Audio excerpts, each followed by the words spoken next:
Hey guys, and welcome to the Best Hobbies blog. You may not have realized it, but there's a fair amount of strategy that goes into playing Monopoly, and today I'll be explaining it. The first part of the strategy is something fairly simple that most Monopoly players already understand.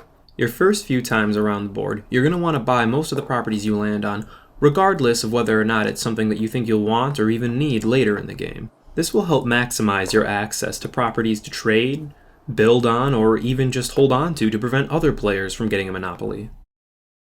You can see here each of the properties that I landed on my first trip around the board. Luckily, I managed to land on one of the railroads.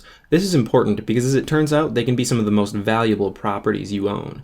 That is, assuming you own at least 3 or 4. If you own less than that, they become basically useless. The reason they're so valuable is if you own enough of them, they'll generate continuous cash flow for you without you having to spend all your precious dollars building houses on them.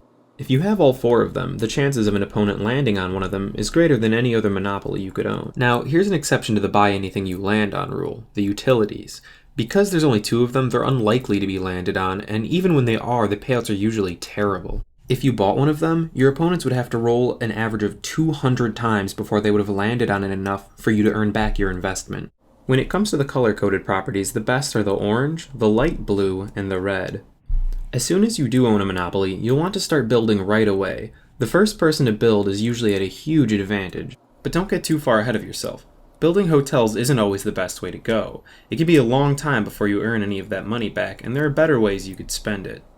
Your best bet is actually just to build 3 houses on each of the properties, and then use whatever money you have left over to try to acquire more properties and complete more monopolies.